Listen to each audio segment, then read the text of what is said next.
If you're a facilities manager at a university, you know students rely on the cafeteria for breakfast, lunch, dinner, and the occasional late-night snack. So when a dishwasher breaks down and dirty plates pile up, the mess hall can turn messy in the blink of an eye. Enter Grainger. With over 1 million industrial-grade products and fast delivery, the product you need now is never far away. So you can turn that dishwasher back into a lean, clean washing machine. Call, click Grainger.com, or just stop by. Grainger, for the ones who get it done. 30% discount at Stone Stopper by Moonstone TM. Find us at moonstonenutrition.com. Here radio. Stone Stopper by Moonstone TM is a doctor-developed, science-backed kidney health solution with 30 MEq of alkali citrate to prevent kidney stones. Available in powders and capsules. Enjoy an exclusive discount with my promo code moonstonenutrition.com. Here radio to get 30% discount.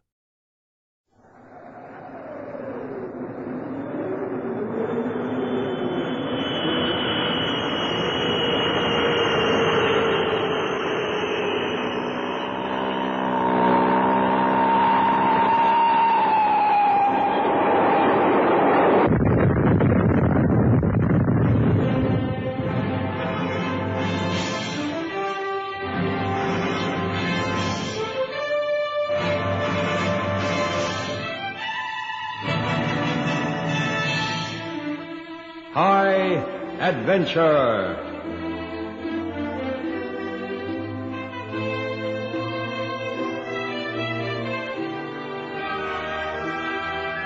An innocent business trip into Bulgaria becomes a journey into hell. Tonight's story by Ron Evans is entitled Night Arrest.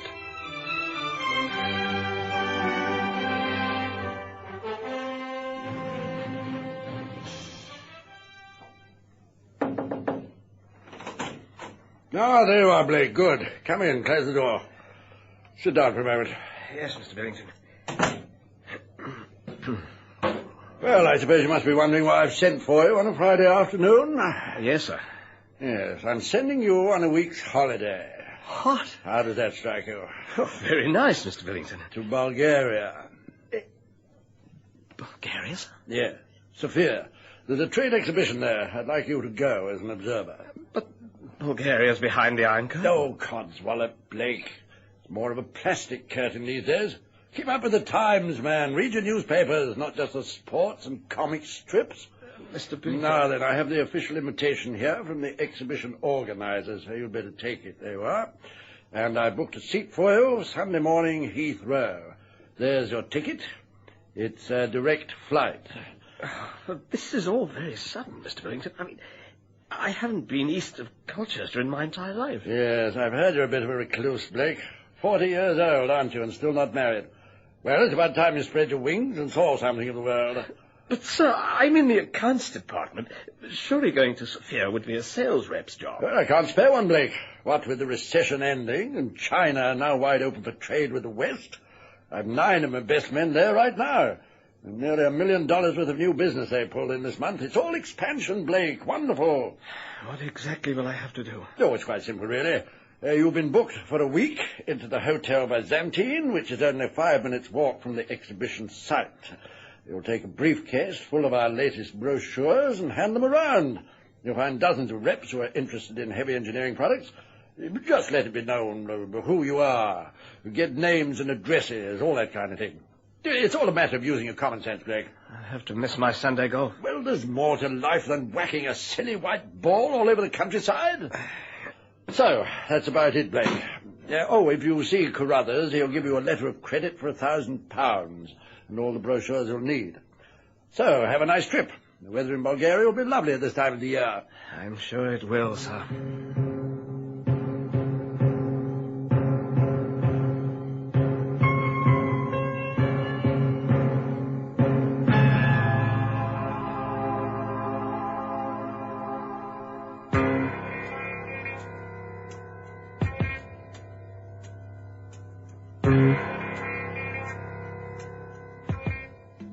Friday was a bad day for Arthur Blake.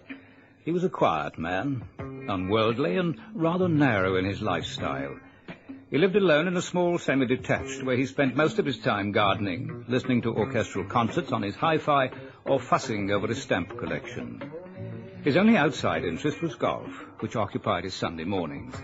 Then he would go to a quiet corner of his local, where he would drink 2 pints of mild before going home.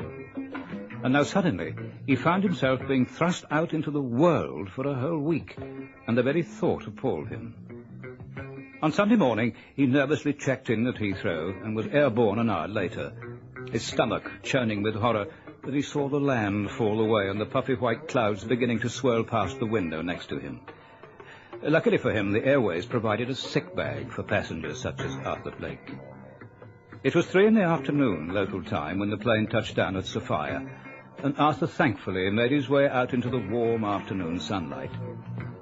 At the airport, he changed some traveller's checks and took a taxi to the Hotel Byzantine. His room was comfortable, and his window overlooked a well-tended park. Feeling even braver still, Arthur went down to the bar before dinner. To his considerable annoyance, they didn't have any pints of mild like his local, so he had to settle for a bottle of Polish beer. It was dark and vaguely sweet, and yes, it tasted foreign. He took his dinner in the restaurant and then went back to his room, resolved to take a bath and have an early night. He had no sooner taken off his shoes than... Oh, now who can that be? Yes? Good evening. I am Major Gregor Rukas of the State Security Bureau. Here is my identification. Other shows we have for you to enjoy at myclassicradio.net. The Avengers was most certainly not a household name in South Africa prior to the radio series. With no national television service until 1976, the mechanism simply was not present in the country to show television programs to mass audiences. While many other countries revelled in the filmed adventures of John Steed and company, South Africa was not equipped to join in the fun. The series took Britain by storm and made a major impression in the American markets, being that greatest of rarities, a British series given a network transmission slot.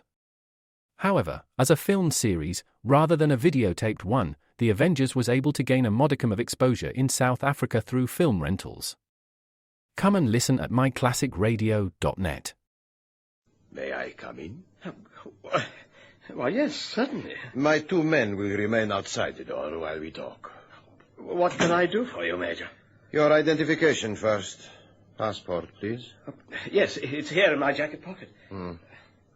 I'm sure you'll find it all in order. I hope so. Thank you. Arthur Blake. Where were you born, Mr. Blake? It says in... I know, but I want you to tell me. Wimbledon. You play tennis? No, golf. In Wimbledon? No, I live in Hampstead now. I see. And what is the purpose of your visit to Bulgaria? Oh, business. The trade exhibition? Yes, that's correct. Are you here to meet anyone in particular? Oh, no, just to look around. At what? The heavy engineering exhibits. Anything else? Well, just to talk to the exhibitors, hand out a few of my company brochures. And where are these brochures? They're here in my briefcase. Do you want to see them? All in good time, Mr. Blake.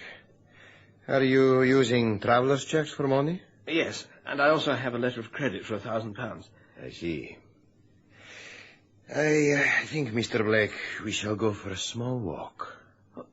But I was about to go to bed. I think the walk will do you more good. Where will we walk to? And why? To my office. It will be more convenient for us to talk there. I haven't done anything wrong. Did I say you have? This is purely a routine matter, Mr. Blake. An hour, perhaps, no more. Can you tell me why? I'm not at liberty to discuss the matter here. Please, Mr. Blake, your shoes.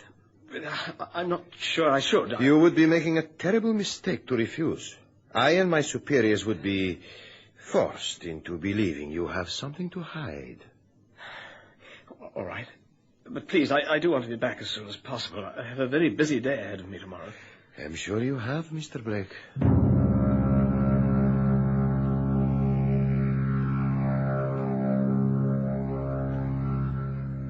Arthur Blake accompanied Gregor Rukas from the room, fighting back a feeling of blind panic.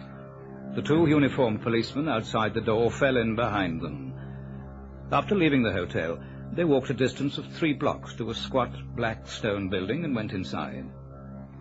After passing through 2 doors, guarded by heavily armed policemen, Rucus barked an order to his uniformed companions, and then he smiled at Blake.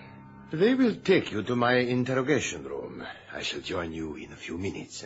Rucus walked off down a corridor. One of Arthur's guards prodded him along another corridor, down a flight of stone steps and along a dark, narrow passage with a line of steel doors set into the walls on one side. Arthur's panic grew, especially when the policeman stopped outside one of the doors and unlocked it.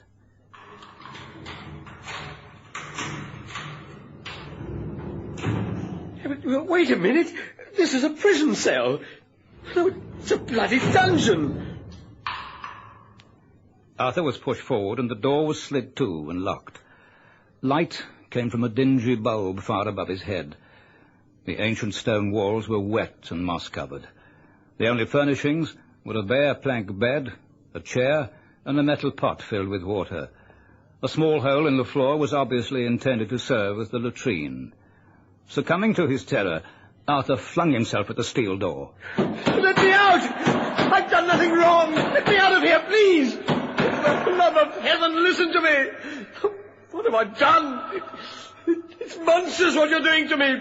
Please come and listen to me! Don't leave me here like this! Please! Please!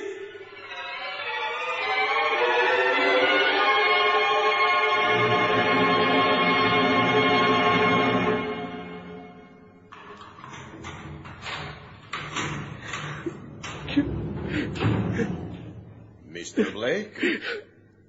What is this? Have you broken down so soon? What are you trying to do to me? You have been in here less than 10 minutes, and I find you weeping. I find that quite strange. I'm scared as hell, that's why. Can't you tell me what this is all about? I think you know. I don't know anything. Who really sent you to our country? Oh, Mr. Billington. I didn't want to. He forced me into it. All I wanted to do was stay at home. I should have known something horrible like this would happen.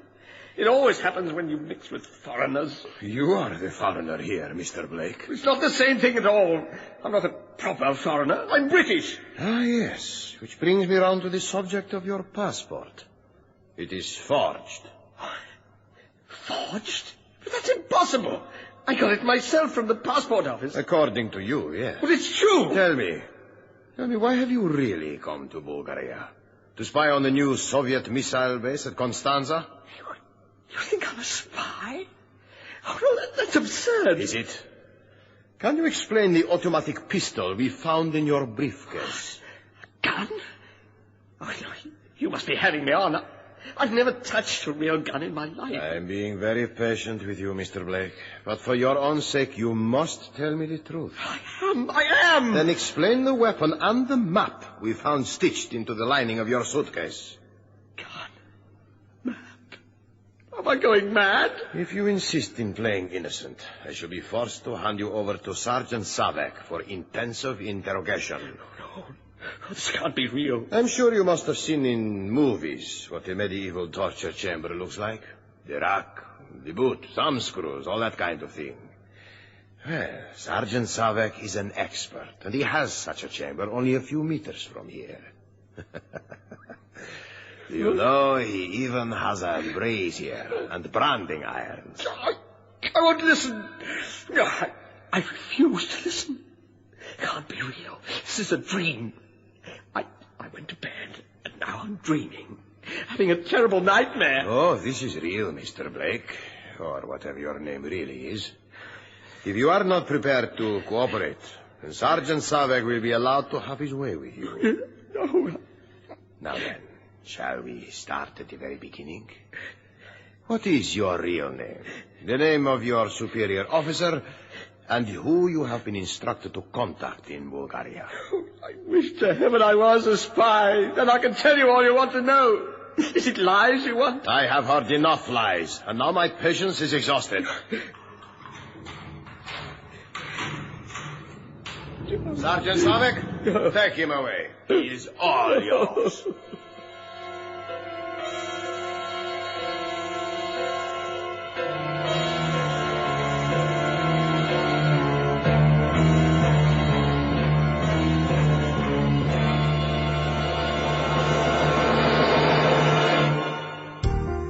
things in life are obvious and easy. If you have a business providing a good service or selling a product, you need to let people know. But how do you do that? Easy. Just tell them here on SpringbokRadio.com. Internet radio is about talking to people in their own homes. Your message becomes part of the sound they've chosen to listen to. To find out more about advertising on SpringbokRadio.com, contact Dave Dupree on Johannesburg 011 678 5176. Or for outside South Africa, 2711 678 5176. Or email Dave at SpringbokRadio.com.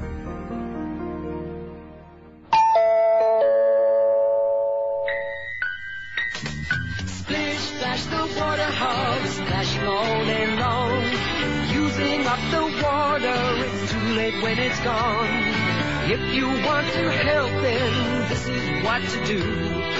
Make sure the water hog is never you.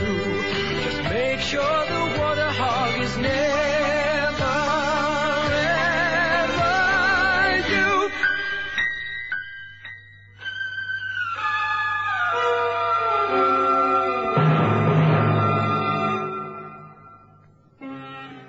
A huge, burly man entered the cell as Rukus left.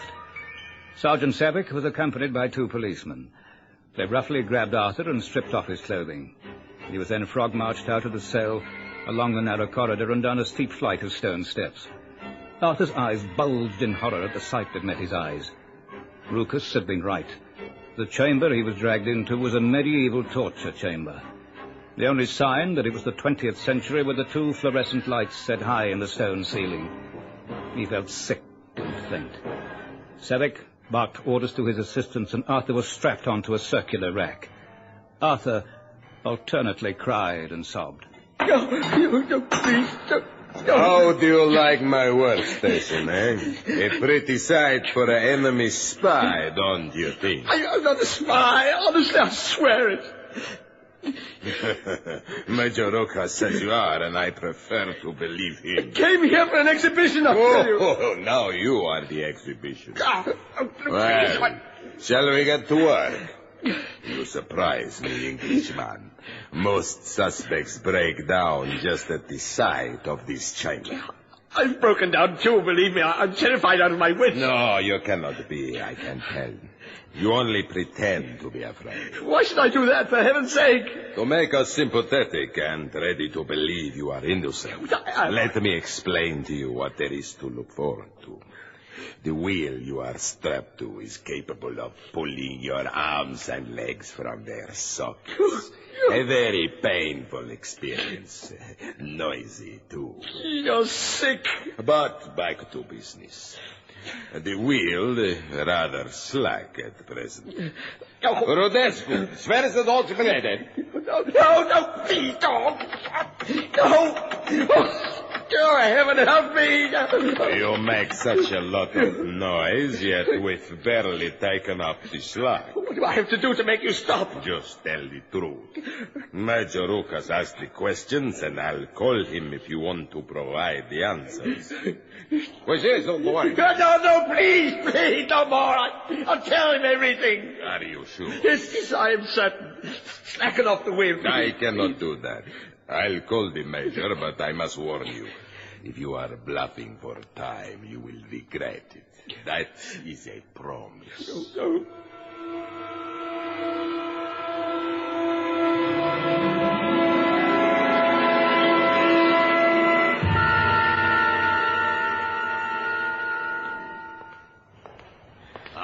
You do look a sorry sight, Mr. Blake. The sergeant tells me you want to cooperate. Yes. Just let me off here, please. I'll tell you all you want to know, please. Tell me, and then you can come off the wheel. You didn't have to take away my clothes. It was very necessary. Humiliation is part of the treatment. It brings a man down to the status of a caged animal. All his dignity and resolve fades away to nothing except for a desire to survive. Now to business. You are a spy, yes? Yes. Name? Reginald Charles Ogden. Service number? 334-079. Strange one. Are you telling me the truth, Ogden? Yes, it's a new department. Who is its head? Brigadier Summers. He isn't on my list. What was his former position? I don't know. Very well. We'll come back to that question later. What was your mission here? To gain information on all the Soviet installations here. And who are you to contact for assistance? Nobody. I was to work on my own initiative. You're lying again. No, it's the truth. How could you tour the country and get your information without assistance? By train. You found the map.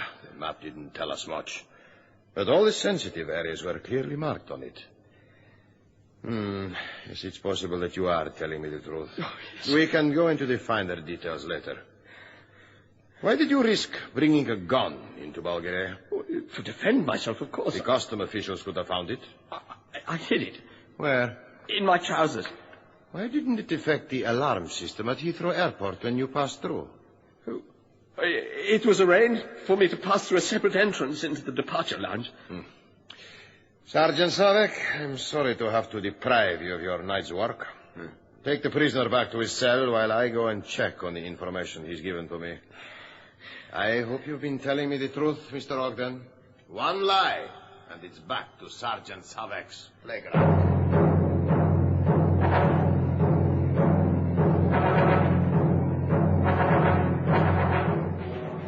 Feeling weak but relieved, Arthur Blake was unstrapped from the wheel and marched back to the cell. Never for a moment would he have believed it possible to be thankful to be back in such a place, but at that time it seemed like paradise. He sat for a while on the wooden chair after putting his clothes back on. He wondered how long it would take for Rukus to find out he had invented the whole story. An hour, perhaps 2. And then back to the torture chamber, the steel boots. He shuddered. Death would be better.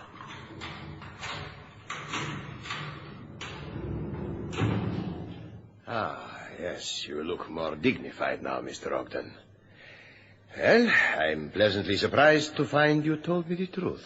I did? I mean, yes, I had to. The place was more than I could bear. A confession is being typed out by one of my men, which you will sign. Then it will be all over. Does that make you feel better? Wonderful. It should be here in a few minutes. The execution will be at 8 in the back courtyard. Execution? Well, the usual reward for captured spies, is it not? But this is monstrous. Surely you didn't believe we would let you go. But I did everything you asked of me. I cooperated. It was that or Sergeant Savek. In my opinion, the firing squad is the far better choice. So that's what it was. A choice between death and torture, followed by death. Exactly. This must be the confession. Carlo Roggia, here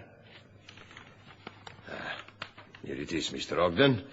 Just sign each copy on the dotted line at the bottom, will you? I can't read it. I don't know what it says. It's not in English. This is not England.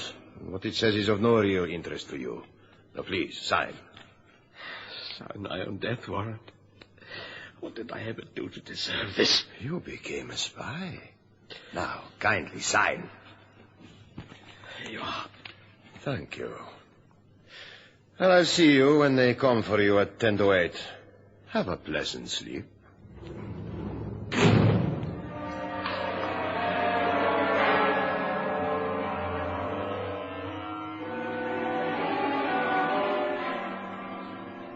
For a while, Arthur stared at the steel door that separated him from freedom, from the world he had seen so little of. His earlier panic had subsided, and now he felt strangely calm. There was nothing he could do to save himself, and Rukus had been right. A quick death was infinitely preferable to Savek's barbarity. His mind pondered the outside world. All the good things in life he had missed because of his reclusive habits. If he could live it again, life would be different. He would make friends, become a more social animal. He sat on the edge of the planked bed. Sleep was out of the question, of course. Time dragged slowly until he wanted it to be 8. It was better to get it over and done with.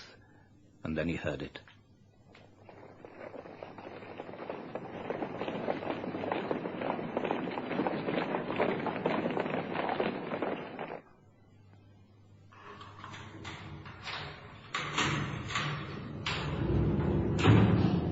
It is time. I'm ready. I didn't bring you breakfast. We consider it a waste of valuable food. Shall we go? Yes.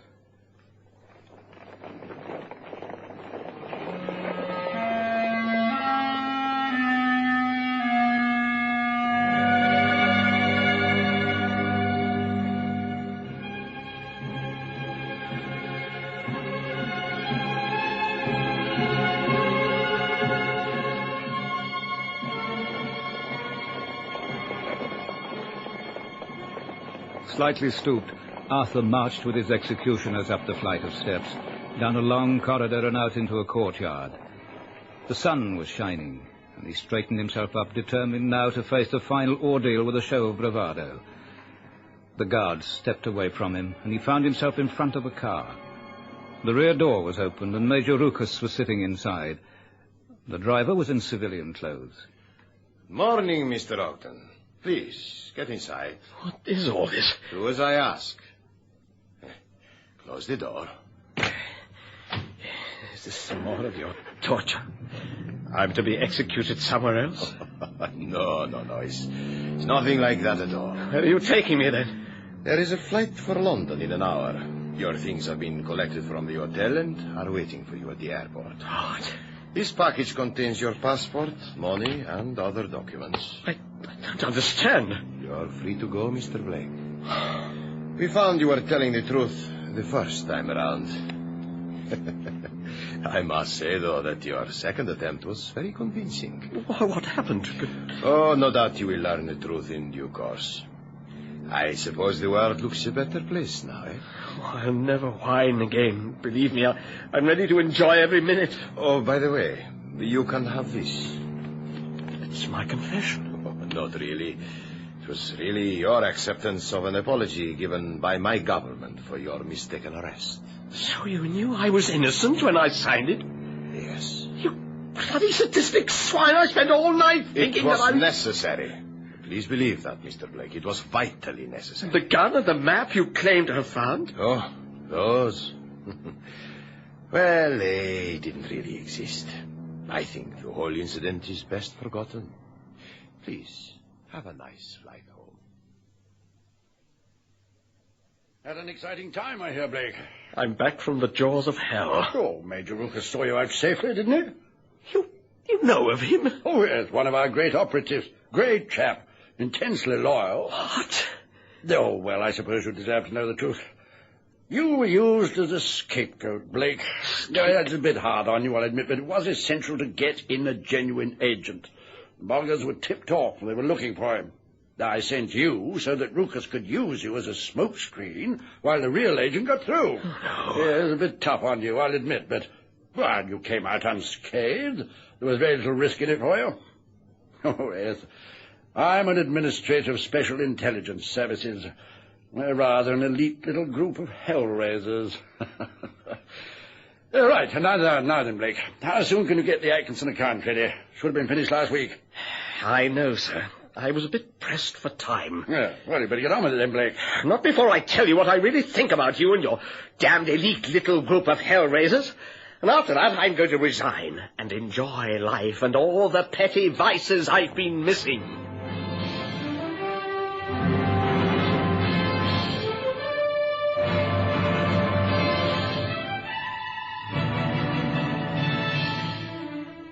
High Adventure is produced by Henry Diffenthal.